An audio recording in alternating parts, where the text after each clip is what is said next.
العالمين الصلاة والسلام على سيد الأنبياء والمرسلين كلما ذكره الذاكرون كلما غفل عن ذكره الغافلون رضي الله عني وعنكم غفر الله لي ولكم ولسائر المسلمين.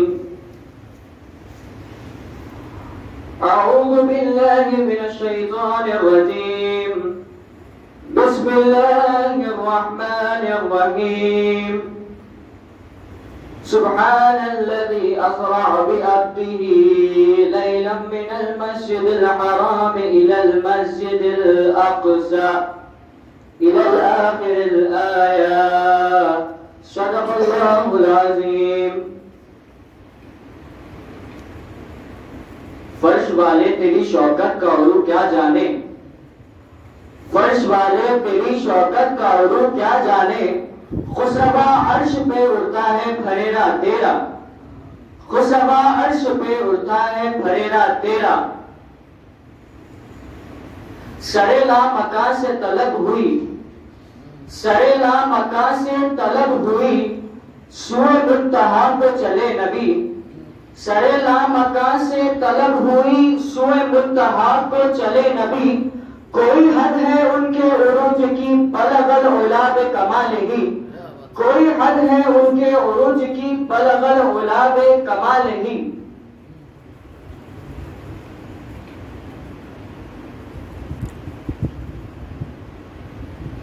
جانشین جدنا حضرت سرکار سیدی شاہ رضا رحمت اللہ علیہ، وہ جانشین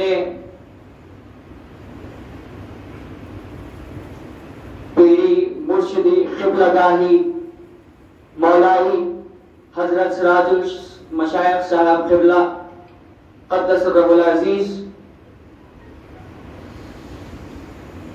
والد محترم سدد نشین آستان خود سے رضوی و استاد من و خلیفہ حضرت سراج المشائخ حضرت مولانا شاہ محمد فصیح الدین نظامی رضوی صاحب قبلہ مقدسہ العالی و حاضرین اکرام و عاشقان نور جمال احمدی صلی اللہ علیہ وسلم، السلام علیکم ورحمۃ اللہ وبرکاتہ. حاضرین اکرام، آج ایک ایسی شب ہے جس میں ایک حبیب نے دوسرے حبیب کا دیدار کیا، اور وہ دیدار کے صدقے میں، اس معراج کے صدقے میں دنیا کی ہر شے کی معراج ہوئی. استاد محترم فرما رہے تھے کہ کس طرح انسان سے لے کر پتھروں تک کی معراج ہوئی. لیکن آج کل کا دور اتنا فتنہ والا دور ہے کہ ہر چھوٹی سے چھوٹی بات پر لوگ دلیل مانگتے ہیں. تو جہاں تک معراج کا سوال آیا تو اس میں بھی فتنہ گروں نے یہ فتنہ اٹھایا کہ قرآن پاک میں حضور اکرم صلی اللہ علیہ وسلم کے معراج کا کوئی ذکر نہیں،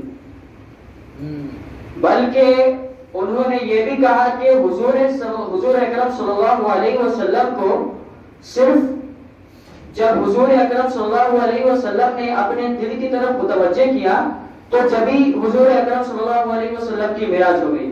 وہ لوگ تو یہ بھی نہیں کہتے کہ حضور اکرم صلی اللہ علیہ وسلم کو روحانی معراج ہوئی. تو میں پہلی دلیل حدیث کے حوالے سے دینا چاہوں گا کہ حضور اکرم صلی اللہ علیہ وسلم کا خود کا ارشاد ہے کہ مجھے 22 مرتبہ معراج نصیب ہوئی، 22 ٹائمز معراج نصیب ہوئی، جس میں سے 21 مرتبہ 21 ٹائمز روحانی معراج ہوئی اور 1 مرتبہ جسم و روح کے ساتھ معراج ہوئی. تو یہ حوالہ تو میں نے آپ کو حدیث پاک سے دے دیا. دوسرا حوالہ میں آپ کو قرآن پاک سے دوں گا، کیونکہ اس کا انکار کرنے کا تو کوئی وجہ ہی نہیں ہے. تو ابھی میں نے جو آیت پاک کا حصہ پڑھا، سبحان الذی اسرا بعبدہ لیلا من المسجد الحرام الى المسجد الاقصی الى آخر الآیہ، اس میں اللہ جل شانہ یہ واضح ارشاد فرماتے ہیں کہ پاک ہے وہ ذات اقدس جس نے اپنے بندے کو سیر پر لے کے گئے مسجد حرام سے مسجد اقصی کی طرف. تو قرآن پاک میں اللہ رب العزت خود ہی ارشاد فرما رہا ہے کہ میں نے بندے کو لے کر گیا. تو اب اس کو اگر عقل کے حساب سے دیکھا جائے تو جسم اور روح کا میل اگر ہوا تو وہ بندہ ہے، اگر صرف جسم ہے تو وہ بندہ نہیں، اگر صرف روح ہے تو بھی بندہ نہیں. اب اگر کسی کا انتقال ہو جاتا ہے تو ہم بولتے ہیں کہ ان کے بدن میں سے روح پرواز کر گئی، جسم کو روح چھوڑ کے چلے گئی. تو وہ جسم کو ہم فلاں کے نام سے نہیں بولتے، فلاں صاحب کا انتقال ہو گیا بول کے بولتے. اور جب ان کے زیارت کو آتے ہیں تو لوگ میت کے نام سے ان کو مخاطب کرتے ہیں، نہ کہ ان کے نام سے. بھائی دیکھیے فلاں کی میت ہے یا فلاں کی باڈی ہے بول کے اس کو ایسا مخاطب کرتے، نام نہیں لیتے کیونکہ فوت ہو چکے ہیں. اس کے بعد اگر کسی کی روح سے کسی کی ملاقات ہو جائے تو یہ نہیں بولتے کہ بھائی یہ فلاں سے ملاقات ہوئی، نہیں بولتے فلاں کی روح سے ملاقات ہوئی بولتے نا فلاں کی روح سے ملاقات ہوئی. تو میں اب آپ کو یہ دو باتوں میں حصہ بتا دیا ہوں کہ اگر جسم میں روح رہے تو بندہ، اگر روح الگ تو جسم الگ، جسم میت قرار ہو جاتی، اور روح اگر الگ ہو گئی تو روح الگ مقام ہو جاتا. تو اس سے یہ معلوم ہوتا کہ اللہ رب العزت نے جو قرآن پاک میں بندے کا لفظ استعمال کیا تو اس سے یہ واضح ارشاد ہے کہ اللہ رب العزت خود یہ فرما رہا ہے کہ میں نے اپنے حبیب کو جسم اور روح کے ساتھ معراج میں بھیجا. سبحان اللہ. تو یہ سب سے بڑی دلیل قرآن پاک سے میں آپ کو دے رہا ہوں کہ معراج حضور اکرم صلی اللہ علیہ وسلم کو جسم اور روح کے ساتھ ہوئی. تو اب چلیے اس سے آگے بڑھتے ہیں. میں نے تو آپ کو معراج پاک کا حوالہ دے دیا. اس کے بعد ہم آگے بڑھتے ہیں کہ جب حضور اکرم صلی اللہ علیہ وسلم معراج میں سے جا کر آئے، جب معراج کی سیر پہ سے لوٹے تو لوگوں کو معلوم ہوا، جب وہ صبح تھی، حضور اکرم صلی اللہ علیہ وسلم رات میں معراج کو جا کے آئے تو صبح فجر کے بعد لوگ اکثر ملاقات کرتے تھے. تو کچھ لوگوں کو معلوم پڑ گیا کہ حضور اکرم صلی اللہ علیہ وسلم رات میں معراج کو گئے تھے. تو ابو جہل سرکار کا جو چچا تھا وہ لوگوں کے درمیان یہ ڈنڈورا پیٹتے پھر رہا تھا کہ تمہارے نبی یہ دعویٰ کر رہے ہیں کہ وہ معراج پہ گئے اور خدا کی زیارت کر کے آئے ہیں. تو ہر کسی کو بولتا پھر رہا تھا. تو راستے میں حضرت ابو بکر صدیق رضی اللہ تعالیٰ عنہ حضور اکرم صلی اللہ علیہ وسلم سے ملاقات کے لیے تشریف لا رہے ہیں. میں ایک بات آپ کو یہ ذہن نشین کر لیں کہ حضرت ابو بکر کو ابھی صدیق اکبر کا لقب نہیں ملا، وہ صرف ابھی ابو بکر ہیں، صدیق اکبر نہیں، صرف ابو بکر ہیں. تو جب حضرت ابو بکر صدیق رضی اللہ تعالیٰ عنہ سرکار سے ملاقات کے لیے تشریف لے جا رہے تھے تو ابو جہل نے ان کو پکڑا اور پکڑ کر کہا ابو بکر تمہیں معلوم ہے کہ تمہارے نبی اس چیز کا دعویٰ کر رہے ہیں کہ انہوں نے رات میں معراج کو جا کے آیا، تمام آسمانوں کی سیر کی، جنت اور دوزخ کی سیر کی، اور اللہ رب العزت تمہارے خدا کی زیارت کی، تو کیا تم یہ بات کو مانتے ہو؟ تو صدیق اکبر نے ابو جہل کی طرف دیکھا اور کہا کیا تو ایسی بات بتا رہا ہے؟ تو ابو جہل نے پوچھا کیا تمہیں اس بات کو مانتے ہو، کیا تم اس بات کو مانتے ہو؟ تو حضرت ابو بکر نے کہا میں حضور اکرم صلی اللہ علیہ وسلم، جبکہ حضور ابو بکر صدیق رضی اللہ تعالیٰ عنہ نے کسی سے یہ بات نہیں سنی تھی. ابو جہل نے پہلی مرتبہ آ کر یہ بات کا ذکر کیا، یہاں تک کہ حضور اکرم صلی اللہ علیہ وسلم کے زبان اقدس سے بھی حضرت صدیق اکبر نے بات نہیں سنی. لیکن صرف ابو جہل نے یہ آ کر کہا کہ تمہارے نبی نے اس بات کا ذکر کیا ہے، تمہارے نبی نے اس بات کا دعویٰ کیا ہے، تو کیا تم اس بات کو مانتے ہو؟ تو حضرت ابوبکر نے کہا اگر میرے آقا نے اس بات کا ذکر کیا ہے، اگر میرے آقا نے اس بات کا کہا ہے تو میں ابوبکر میرے آقا کے لفظن پہ ایمان رکھتا ہوں، مجھے میرے آقا کی بات کے ہر لفظ پہ ایمان ہے۔ تو جیسے ہی یہ واقعہ ہوا اور حضرت ابوبکر صدیق رضی اللہ تعالیٰ عنہ جب تشریف لے جا رہے تھے حضور سے ملاقات کو، تو حضرت ابوبکر نزدیک ہی پہنچے، ابھی مسجد حرام میں تشریف نہیں لائے، سرکار ابھی صحابہ کرام کے ساتھ تشریف فرما تھے، سرکار نے ابھی صدیق اکبر کو دیکھا نہیں، صدیق اکبر ابھی مسجد حرام کے قریب ہیں اور تشریف لا رہے ہیں، تو صحابہ سے مخاطب ہوتے ہوئے سرکار دو عالم صلی اللہ علیہ وسلم نے کہا اے صحابی دیکھو میرا صدیق اکبر آ رہا ہے۔ تو صحابی اکرام حیرت زدہ ہو گئے کہ یہ لقب تو ابھی تک کسی کو بھی نہیں حاصل ہے، حضور اکرم نے ابھی تک یہ لقب کسی کو بھی نہیں دیا، اور چونکہ حضور اکرم صلی اللہ علیہ وسلم جب صحابی کے درمیان بیٹھے تھے تو ایسا اشارہ کر کے بھی نہیں بتایا، نہ نام لے کر بتایا کہ کس کو حضور اکرم صلی اللہ علیہ وسلم نے اس لقب سے مخاطب کیا ہے۔ تو جب حضرت صدیق اکبر حرمین شریفین میں داخل ہوئے تو لوگوں سے پھر سے حضور اکرم نے کہا دیکھو یہ میرا صدیق اکبر آ رہا ہے، تو اس تاریخ سے حضرت ابوبکر کا لقب صدیق اکبر پڑا۔ اب یہاں سے آگے چلتے ہیں، معراج کے سفر کا ذکر کرتے ہیں، اصل چیز وہی ذکر کرنے کی ہے۔ جب اللہ جل شانہ کو اپنے حبیب سے شوق لقاء ہوا تو جبرائیل امین سے اللہ جل شانہ نے فرمایا کہ جبرائیل آج میرے حبیب کو لے کر آؤ، آج مجھے شوق لقاء ہوا ہے، میرے حبیب کو لے کر آؤ، تمام دوزخ کے دروازے بند کر دو، جنت کے دروازے کھول دو، اور حورین بہشت سے کہو کہ وہ جشن منائے کہ آج میرا حبیب عرش معلیٰ پہ تشریف لا رہا ہے۔ تو جبریل امین جب نکل رہے تھے حضور اکرم صلی اللہ علیہ وسلم کے پاس یہ پیغام پہنچانے کے لیے، تو اس وقت حضور اکرم صلی اللہ علیہ وسلم گھر میں آرام کر رہے تھے، حضرت ام ہانی کے گھر میں آرام کر رہے تھے۔ تو اللہ رب العزت نے پوچھا جبرائیل اس وقت میرا حبیب سو رہا ہوگا، اس کو تم جا کر کیسے اٹھاؤ گے، کیسے جگاؤ گے؟ تو جبرائیل امین نے کہا کہ اللہ جل شانہ میں جا کر باواز بلند سلام عرض کروں گا۔ تو اللہ جل شانہ نے فرمایا جبرائیل نہیں، میرے حبیب کے سامنے بلند آواز سے بات نہیں۔ تو جبرائیل امین نے کہا یا اللہ جل شانہ تو پھر کیسے جگاؤں حبیب کریم صلی اللہ علیہ وسلم کو؟ تو اللہ جل شانہ نے کہا جبرائیل تمہارے آنکھ اور پیشانی کافور کی کس دن کے لیے بنائی گئی ہے؟ جبرائیل علیہ السلام کو جب خلق کیا گیا تھا تو اللہ جل شانہ نے جبرائیل علیہ السلام کی پیشانی اور آنکھ کافور کی بنائی تھی۔ کافور یعنی انگلش میں اس کو نافتلین کہتے ہیں، نافتلین بالز جو آپ اکثر استعمال کرتے ہیں وہ ہوتا ہے کافور۔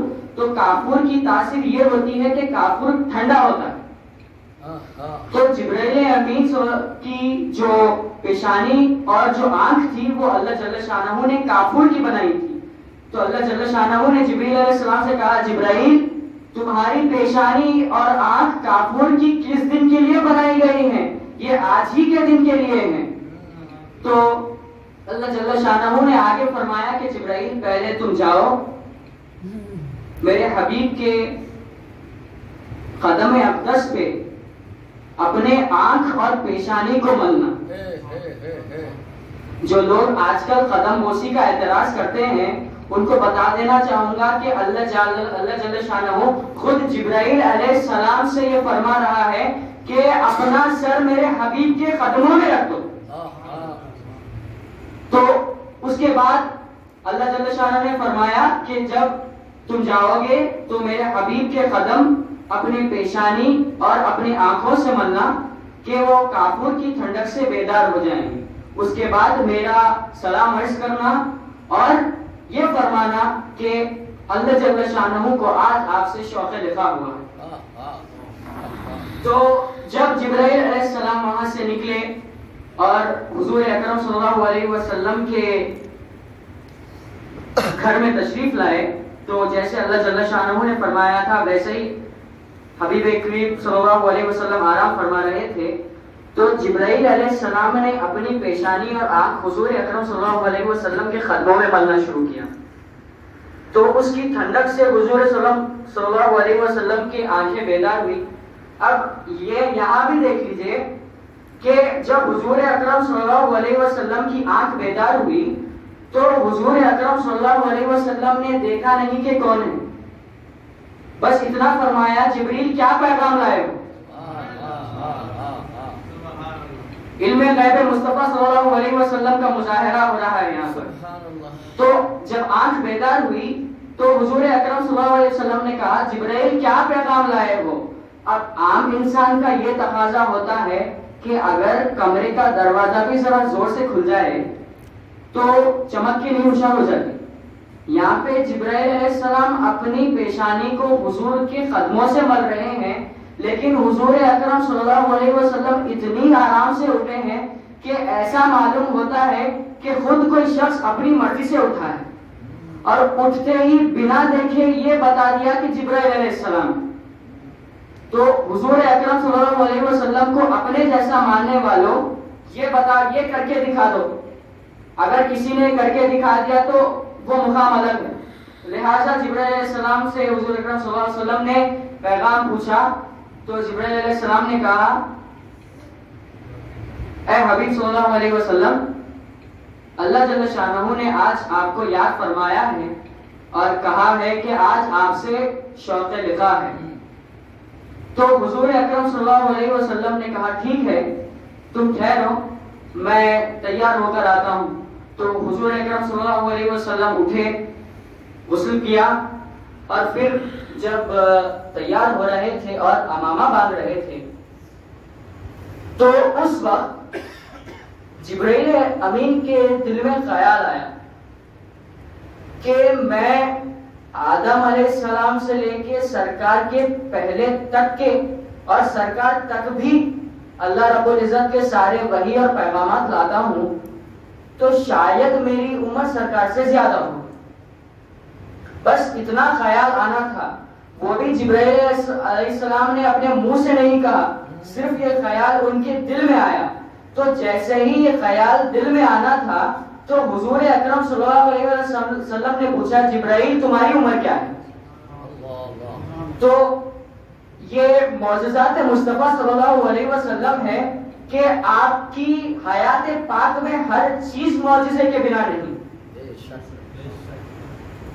مرشدی اور قبلہ گاہی کا یہ اکثر شعر ہوا کرتا تھا کہ ایک آدھ معجزہ مانے کوئی بشر, ایک آدھ معجزہ مانے کوئی بشر, یہاں تو ساری حیات سلسلہ معجزات ہے. اس کے بعد جبرائیل علیہ السلام کے دل میں خیال آنا تھا تو حضور اکرم صلی اللہ علیہ وسلم نے پوچھا جبرائیل تمہاری عمر کیا ہے. تو جبرائیل علیہ السلام حیرت زدہ ہو گئے اور کہا یا رسول اللہ مجھے اپنی عمر کا تو پتہ نہیں ہے, لیکن میں ایک چیز سے اندازہ لگا سکتا ہوں کہ عرش مولا کے قریب 70,000 مرتبہ سال کے بعد 70,000 ٹائمز کے بعد یعنی 70,000 ایئرز کے بعد 70,000 سال کے بعد ایک تارا عرش مولا کے قریب چمکتا تھا. وہ 70,000 سال میں چمکنے والے تارے کو میں نے 70,000 مرتبہ دیکھا ہے. اللہ اکبر. تو اس لحاظ سے اندازہ کریے کہ جبرائیل امین کی عمر کیا ہوگی. تو حضور اکرم صلی اللہ علیہ وسلم نے جبرائیل امین سے پوچھا جبرائیل اگر تم وہ تارا آج دیکھ لو گے تو پہچان لو گے. تو جبرائیل علیہ السلام نے فرمایا بے شک رسول اللہ 70,000 مرتبہ دیکھا ہوں, آنکھوں میں بس گیا ہے وہ تارا, دیکھا تو بالکل پہچان لوں گا. تو حضور اکرم صلی اللہ علیہ وسلم امامہ باندھ رہے تھے. تو امامہ باندھتے باندھتے امامے کا جو یہ سامنے کا حصہ ہوتا ہے اس حصے کو اپنی پیشانی پہ سے تھوڑا سا بلند کیا اور ایک روشنی نمودار ہوئی اور جیسے ہی جبرائیل امین نے وہ روشنی کو دیکھا تو چیخ مارتے ہوئے کہا یا رسول اللہ یہ وہی تارا ہے. اللہ اکبر. تو جبرائیل امین یہ روشنی دیکھ کر چمک گئے اور کہا یا رسول اللہ یہ وہی تارا ہے جو میں 70,000 سال مرتبہ میں چمکنے والا میں نے اس کو 70,000 مرتبہ دیکھا ہے.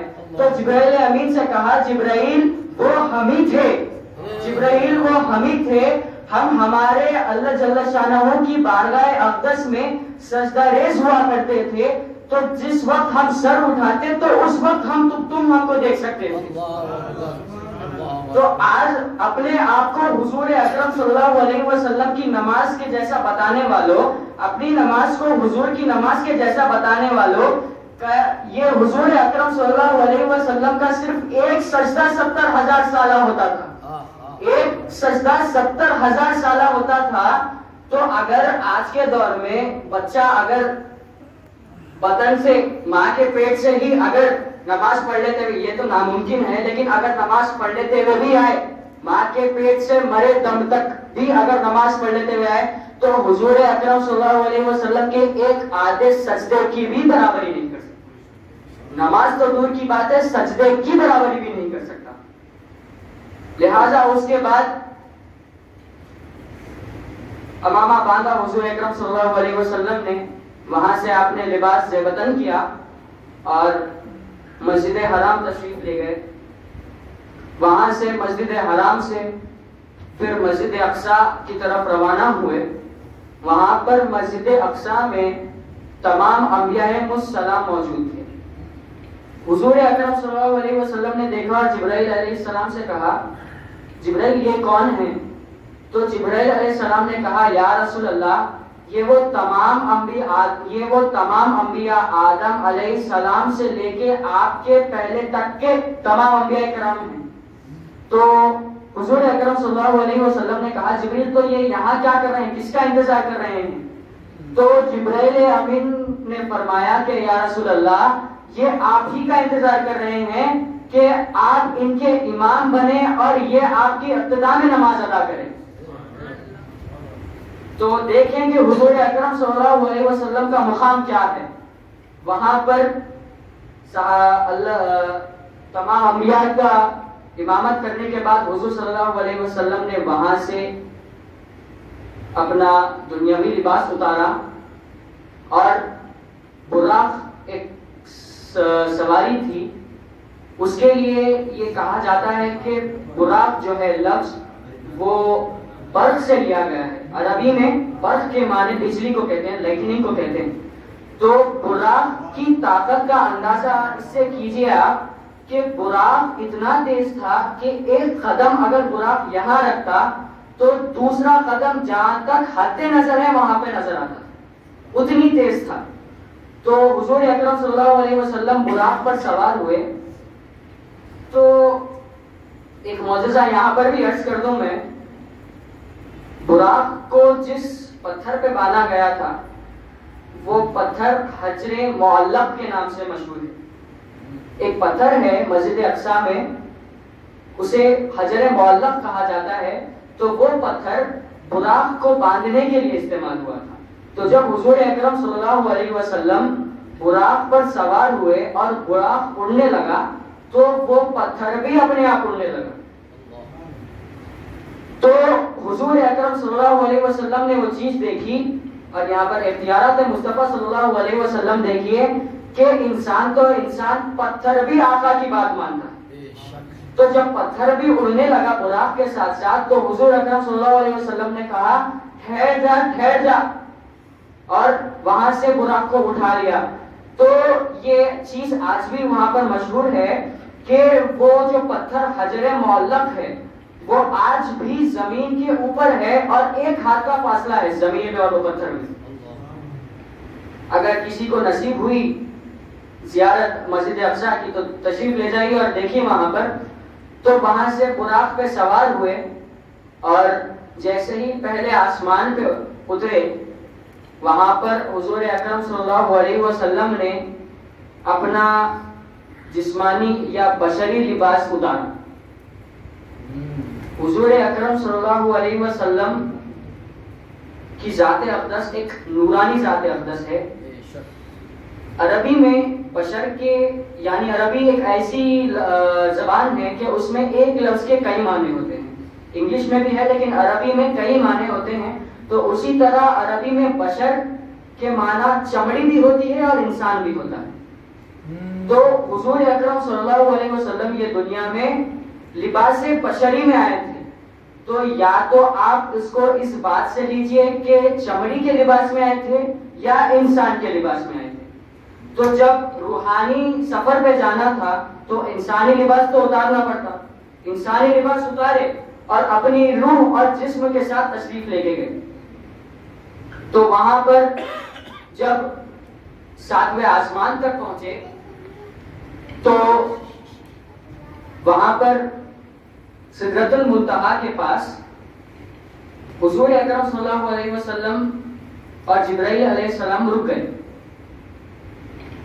کیونکہ جبرائیل علیہ السلام نے کہا حضور آج تک میں نے سدرۃ المنتہا کے آگے قدم نہیں رکھا ہے تو یہاں پر میری حد ہے, میری حد یہاں پر ختم ہو جاتی ہے. تو سرکار نے کہا جبرائیل کیا آج تک ایسا نہیں ہوا ہے کہ تم ایک مرتبہ جا کر آئے ہو؟ تو کہا یا رسول اللہ اگر میں اندر جاؤں گا تو میرے پڑ کر جائیں گے. تو رسول اکرم صلی اللہ علیہ وسلم نے کہا جبرائیل تو تم پیغام کیسا لاتے تھے؟ تو جبرائیل علیہ السلام نے کہا یا رسول اللہ پردہ وحدت میں سے ایک ندا آتی تھی. تو جو ندا آتی تھی, جو حکم وہ پردے میں سے آتا تھا, میں وہ پیغام لے کر تمام انبیاء تک پہنچتا تھا. تو میں نے آج تک پردہ وحدت میں جھانک کر نہیں دیکھا. اگر جھانکوں گا تو میرے پر چڑھ جائیں گے. تو یہاں پر بھی اختیارات مصطفیٰ صلی اللہ علیہ وسلم نے کہا جبرائیل میں تمہیں حکم دیتا ہوں کہ تم سدرۃ المنتہا میں جاؤ, پردہ وحدت میں جاؤ اور جا کر دیکھ کر آؤ کہ کیا ہے. آج تک کسی نے جبرائیل علیہ السلام کو حکم نہیں دیا کہ جبرائیل تمہاری حد یہاں ختم ہے, تم یہ حد کے آگے جا کے آؤ. اور نہ جبرائیل علیہ السلام نے کسی کا حکم کو مانا. لیکن جب بات حضور اکرم صلی اللہ علیہ وسلم کی آئی تو جبرائیل علیہ السلام نے بنا جھجک پردہ وحدت میں گئے. پردہ وحدت میں گئے, داخل ہوئے اور حیرت زدہ ہو کر باہر آئے. تو جبرائیل علیہ السلام نے کہا یا رسول اللہ پردہ وحدت میں نے نہ اللہ کو دیکھا نہ کسی کو دیکھا, بس ایک ہی ذات تھی جو اسی طرح کھڑی تھی اور امامہ باندھ رہی تھی. تو وہ یہی منظر تھا جب حضور اکرم صلی اللہ علیہ وسلم ٹھہر کر امامہ باندھ رہے تھے, یہی منظر پردہ وحدت میں تھا. تو جبرائیل علیہ السلام اس بات سے حیرت زدہ ہوئے اور آقا سے عرض کرنے لگے آقا آپ کا مقام صرف آپ کو اور اللہ جل شانہ کو معلوم, کوئی یہ چیز کو سمجھ نہیں سکتا. اور اگر کوئی یہ چیز کو سمجھ جائے تو یا تو وہ غوث پاک ہو گیا, یا تو وہ غریب نواز ہو گیا, یا تو وہ موسیٰ رضا ہو گیا, یا تو وہ شاہ رضا ہو گیا, یا تو وہ امر اللہ شاہ ہو گیا, یا تو وہ حامد پیا ہو گیا. تو کسی کو بھی یہ بات سمجھ میں نہیں آئی. جس کو سمجھ میں آ گئی وہ اپنا مقام طے کر لیا. تو لہٰذا بعد سے حضور اکرم صلی اللہ علیہ وسلم نے کہا جبرائیل تم رک جاؤ, اب یہاں سے میں جاتا ہوں. اب یہ بات تو بہت ہی حیرت زدہ ہونے والی بات ہے کہ حضور اکرم صلی اللہ علیہ وسلم آج تک کبھی عرش معلیٰ پہ نہیں گئے. آپ کہیں سیر کرنے کے لیے جاتے ہیں, آپ پہلی مرتبہ باہر جاتے ہیں تو ایک گائیڈ کو ساتھ رکھتے ہیں کہ وہ آپ کو بتائے کہ بھائی یہ کہاں ہے, یہ راستہ کہاں ہے, وہ راستہ کہاں ہے. آپ اگر گائیڈ کی بنا مدد لیے اکیلے نکل گئے تو وہیں پہ گم ہو جاتے. لیکن حضور اکرم صلی اللہ علیہ وسلم کو جبرائیل علیہ السلام مسجد حرام سے لے کر آپ کا سدرۃ المنتہا تک لے کر آئے. اب حضور اکرم صلی اللہ علیہ وسلم کا یہ پہلی مرتبہ ہے کہ آپ تشریف لا رہے ہیں, لیکن جبرائیل امین سے فرما رہے ہیں کہ جبرائیل تم ٹھہر جاؤ, یہاں سے مجھے راستہ معلوم ہے. تو یہ بھی دیکھیے مقامات مصطفیٰ صلی اللہ علیہ وسلم کہ خود کو یہ سارا سب کچھ پتا ہے لیکن ایسے ظاہر کر رہے ہیں کہ کچھ معلوم ہی نہیں. اب وہاں پر جبرائیل علیہ السلام نے جب حضور اکرم صلی اللہ علیہ وسلم سدرۃ المنتہا کے آگے جا رہے تھے تو جبرائیل امین نے کہا یا رسول اللہ میرا ایک معروضہ ہے جو میں اللہ جل شانہ کے سامنے پیش کرنا چاہتا ہوں. جبرائیل علیہ السلام اللہ جل شانہ کی خدمت میں اتنے ہزار سال برس سے رہے ہیں, کبھی نہیں بول سکتے تھے اللہ جل شانہ میری ایک خواہش ہے, اللہ جل شانہ نہیں سنتے تھے. لیکن جب حضور اکرم صلی اللہ علیہ وسلم تشریف لے جا رہے تھے تو جبرائیل امین نے کہا یا رسول اللہ میری ایک خواہش ہے. تو رسول اللہ صلی اللہ علیہ وسلم نے کہا جبرائیل بتاؤ کیا خواہش ہے. تو کہا یا رسول اللہ قیامت کے دن میں یہ چاہتا ہوں کہ میں اپنے پر جو پل صراط ہوتا ہے اس پر پھیلا دوں تاکہ آپ کی امت اس میں سے آسانی سے گزر جائے. پہلی بات یہ کہ یہ کسی اور کی امت کے لیے نہیں کہا بلکہ حضور اکرم صلی اللہ علیہ وسلم کی امت یعنی ہمارے لیے کہا. دوسری چیز یہ کہ ان کو معلوم تھا کہ وسیلہ مصطفیٰ کیا ہے. آج وسیلے کا انکار کرنے والوں اگر جبرائیل امین کو یہ معروضہ اللہ کے سامنے عرض کرنا ہوتا تھا تو اللہ سے خود ڈائریکٹ جا کے بولتے تھے, حضور کو اس میں شامل کرنے کی کیا ضرورت تھی. اس کے بعد یہاں پر دیکھیے رسول اللہ صلی اللہ علیہ وسلم نے یہ نہیں کہا جبرائیل امین سے کہ جبرائیل میں جا کر عرض کر دوں گا اللہ جل شانہ کو اور آ کر تمہیں جواب دوں گا, بلکہ یہ کہنے کے بجائے حضور نے کہا جبرائیل تمہارا معروضہ قبول. یہ کہہ دیا تو حضور اکرم صلی اللہ علیہ وسلم پردہ وحدت میں داخل ہو گئے. وہاں پر اللہ جل شانہ سدرۃ المنتہا کے آگے جب چلنے لگے تو ان کے دل میں خیال آیا کہ میں اپنے نالین اتار دوں. چونکہ جب کوہ طور پہ موسیٰ علیہ السلام اللہ سے کلام کرنے کے لیے جاتے تھے تو اللہ جل شانہ نے کہا موسیٰ اپنے ادب سے آؤ, اپنے جوتے اتار کے آؤ, تم اپنے رب سے کلام کے لیے آ رہے ہو. تو حضور اکرم صلی اللہ علیہ وسلم کو یہ خیال آیا اور اپنا نالین اتارنا چاہتے تھے. تو ایک ندا آئی حبیب کیا کر رہے ہو. تو کہا یا رب مجھے موسیٰ کا خیال آیا کہ موسیٰ ادب میں آتے تھے, یہ میری خواہش ہے کہ میں بھی اپنے نالین اتاروں اور ادب سے آؤں. تو کہا حبیب موسیٰ اور ہیں آپ اور ہیں. آج صرف آپ کی معراج نہیں بلکہ ساری عرش معلیٰ کی معراج ہے. آج عرش معلیٰ کئی سالوں سے یہ چیز کا انتظار کر رہا تھا کہ آج اسے آپ کے نالین اقدس کی زیارت نصیب ہو. تو وہیں سے حضور اکرم صلی اللہ علیہ وسلم اپنے نالین کو زیبتن کرتے ہوئے اندر پردہ وحدت میں داخل ہوئے. اور یہاں پر یہ بہت ہی عجیب ہے اہل بیت کا مقام کہ اللہ جل شانہ کی ذات اقدس ایسی ذات اقدس ہے کہ کسی چیز کی محتاج نہیں. لیکن حضور اکرم صلی اللہ علیہ وسلم نے مولا کائنات کو ایسی چیز سرفراز کی تھی کہ وہ مرتبہ کسی کو نہیں. اور حدیث سے بھی ایک بات معلوم ہوتی ہے, میں آپ کو آگے عرض کرتا چلوں گا کہ آپ مجھے ایک بات دیں, میں ابھی تو کئی چیزیں آپ کے سامنے عرض کرنا چاہتا ہوں, اگر آپ لوگ اپنا وقت دینا چاہیں تو, اگر آپ لوگ ساتھ دیں تو جو بھی آپ لوگ کے سامنے عرض کروں گا وہ آپ سن لیں.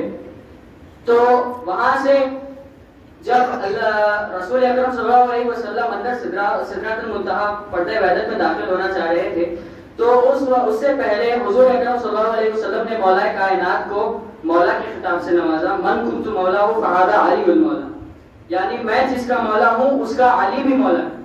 تو وہاں پر حضور اکرم صلی اللہ علیہ وسلم نے مولا کائنات کو اپنی جانشینی سرفراز کی اور نبوت بشکل ولایت مولا میں حاصل ہوئی.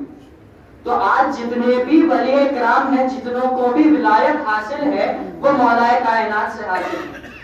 تو اب یہاں پر میں آپ کو یہ بات مولا کائنات کا مقام عرض کر دوں کہ جب حضور اکرم صلی اللہ علیہ وسلم سدرۃ المنتہا کے آگے تشریف لے جا رہے تھے، پردے وحدت میں داخل ہوئے، تو انہیں ہر جگہ مولا کائنات نظر آ رہے تھے. اس کے بعد جب اللہ جل شانہ سے کلام کر رہے تھے تو اللہ جل شانہ مولا کی آواز میں کلام کر رہے تھے. تو مولا کائنات کی فضیلت یہ ہے. اور اس کے بعد مولا کائنات کا ایک اور مقام کہ حضور اکرم صلی اللہ علیہ وسلم نے مولا کے واسطے یہ چیز فرمائی کہ میں اور علی دونوں ایک ہی نور کے ہیں. یعنی جو نور محمدی ہے وہ نور علی ہے. اور یہ چیز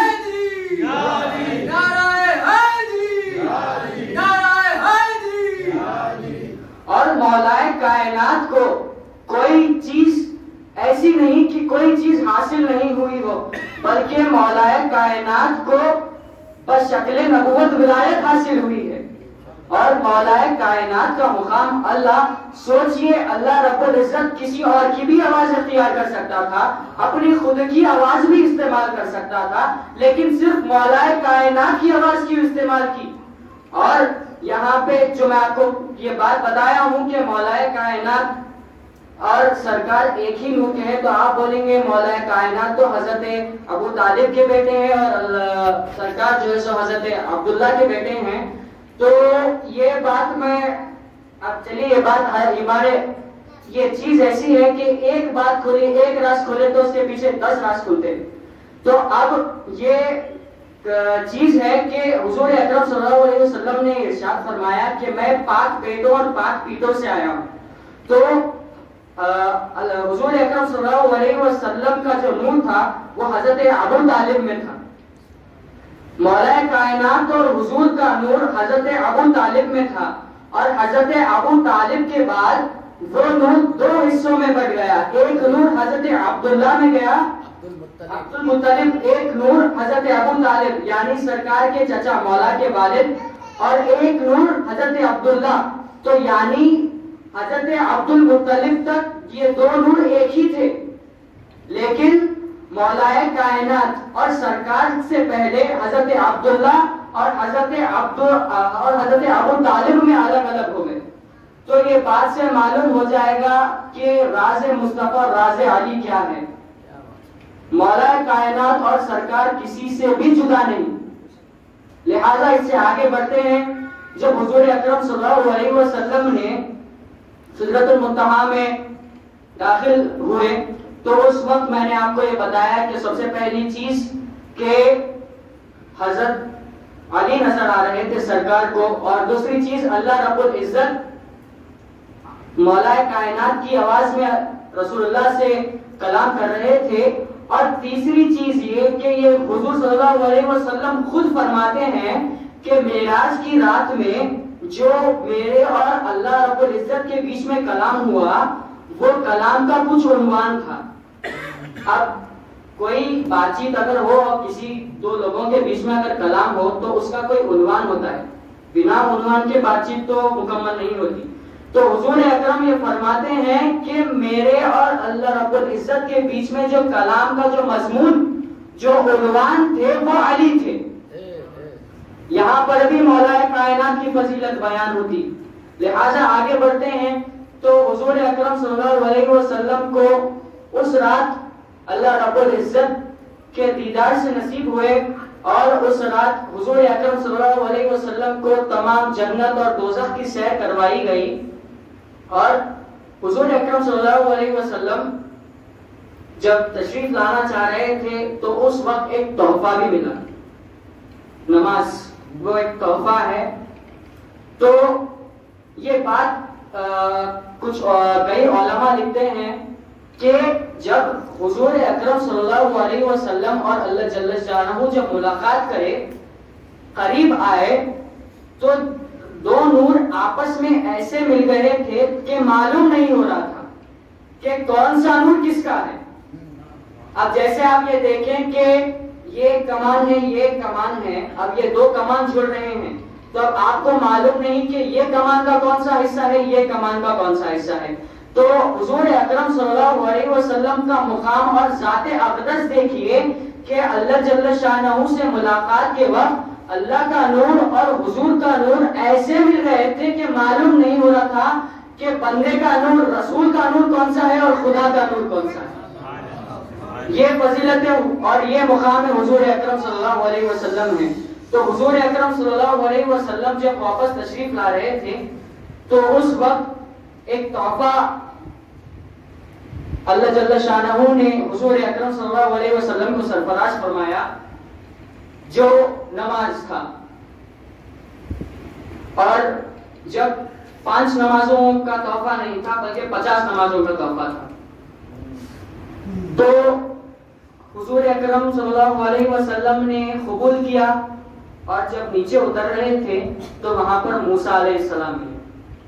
جیسے استاد محترم نے عرض کیا تھا کہ معراج صرف حضور اکرم صلی اللہ علیہ وسلم کی معراج نہیں تھی بلکہ تمام انبیاء، تمام تمام شجر، حجر، پتھر، ہر چیز کی معراج تھی. تو اسی طرح موسیٰ علیہ السلام جب حضور اکرم صلی اللہ علیہ وسلم کو اترتا دیکھ رہے تھے تو موسیٰ علیہ السلام کی ایک خواہش تھی. آپ لوگ کو یہ واقعہ معلوم ہوگا کہ ایک بار اللہ جل شانہ سے عرض کیا کہ اللہ میں تیری تجلی دیکھنا چاہتا ہوں. تو اس تجلی کو دیکھنے کے لیے اللہ نے موسیٰ علیہ السلام سے کہا موسیٰ تم اس تجلی کو نہیں سہ پاؤ گے. لیکن موسیٰ علیہ السلام نے اتنا اصرار کیا کہ جب اللہ کی تجلی کی صرف ایک چھوٹی سی جھلک پڑی تو کوہ طور برباد ہو گئے. تو اسی طرح موسیٰ علیہ السلام کی اس دن سے بھی خواہش رہ گئی کہ وہ اللہ جل شانہ کی جو ہے سو تجلی دیکھے. تو جب حضور اکرم صلی اللہ علیہ وسلم تشریف لائے واپس تو موسیٰ علیہ السلام نے کہا یا محمد صلی اللہ علیہ وسلم آپ کو کیا تحفہ ملا؟ تو حضور صلی اللہ علیہ وسلم نے کہا موسیٰ مجھے نمازوں کا تحفہ ملا. تو کہا کتنے نمازوں کا تحفہ ملا؟ تو کہا 50 نمازوں کا تحفہ ملا. تو موسیٰ علیہ السلام نے کہا یا محمد صلی اللہ علیہ وسلم آپ کی امت کمزور ہے، 50 نماز نہیں پڑھ سکتی، تو آپ جائیں اور آقا اور اللہ جل شانہ سے نماز کا تحفہ تھوڑا کم کروائیں. تو اسی طرح حضور اکرم صلی اللہ علیہ وسلم پھر تشریف لے گئے، پھر واپس آئے. تو پھر موسیٰ علیہ السلام نے کہا نہیں یا محمد اتنی بھی نہیں پڑھ سکتی، آپ اور جائیے اور کم کرا کے آئیے. اسی طرح حضور اکرم صلی اللہ علیہ وسلم 9 سے 10 چکر کرے سدرۃ المنتہا میں اور آسمانوں میں 9 سے 10 چکر کرے اور اس طرح آئے جا رہے تھے جیسے کہ کوئی اپنے گھر میں آتا جاتا. تو موسیٰ علیہ السلام نے جب آخری مرتبہ یعنی جب صرف 5 نمازوں کا تحفہ لے کے آئے حضور اکرم صلی اللہ علیہ وسلم تو موسیٰ علیہ السلام نے کہا یا محمد آپ پھر جائیے، اتنی 5 نمازیں نہیں پڑھ سکتی آپ کی امت، آپ اور جا کے کم کرائیں. تو حضور نے کہا موسیٰ مجھے اب شرمندگی ہو رہی ہے، اب میں اس سے زیادہ نہیں کر سکتا. تو اب اس بات سے یہ معلوم ہوتا ہے کہ موسیٰ علیہ السلام کا اصل مقصد نماز کم کرانا نہیں تھا. ان کی یہ خواہش تھی کہ حضور اکرم صلی اللہ علیہ وسلم کی آنکھوں میں جو اللہ کا جلوہ تھا وہ نظر آ جائے. اور موسیٰ علیہ السلام کی قسمت دیکھیے کہ صرف ایک مرتبہ نہیں بلکہ 9 سے 10 مرتبہ اللہ کا جلوہ دیکھا، وہ بھی صرف حضور اکرم صلی اللہ علیہ وسلم کے صدقے میں. تو اب اس بات سے میں آپ کے سامنے عرض کرنا چاہوں گا کہ موسیٰ علیہ السلام جیسے نبی کو بنا وسیلہ محمد کے کچھ حاصل نہیں ہوا، ہم جیسے گناہگاروں کو بنا وسیلہ محمد کے کہاں سے کچھ حاصل ہوگا. لہٰذا آپ آئے اور ہمیں نمازوں کا تحفہ لے کر آئے. اس کے بعد تمام یہ واقعہ پیش آیا جو میں نے آپ کو صدیق اکبر رضی اللہ تعالیٰ عنہ کا جو لقب پڑھا میں نے آپ کے سامنے وہ واقعہ پیش آیا. تو چونکہ وقت بہت ہو چکا ہے تو میں اپنی تقریر کو سمیٹتا ہوں دعا کرتے ہوئے کہ اللہ جل شانہ ہمیں اپنے آقا صلی اللہ علیہ وسلم کی سچی محبت اپنے دل میں سرفراز فرمائے اور ان کے اہل بیت پاک کی محبت ہمارے دل میں سرفراز فرمائے اور ہمیں 5 وقتہ نمازی بنائے اور جتنا ہو سکے اتنا عبادت گزار فرمائے. ہمارے تمام گناہ صغیرہ دانستہ نہ دانستہ سب کو معاف فرمائے اور ہمیں نیک توفیق عطا فرمائے اور ہمیں سیدھے راستے پر گامزن رکھے. وآخر دعوانا الحمدللہ رب العالمین.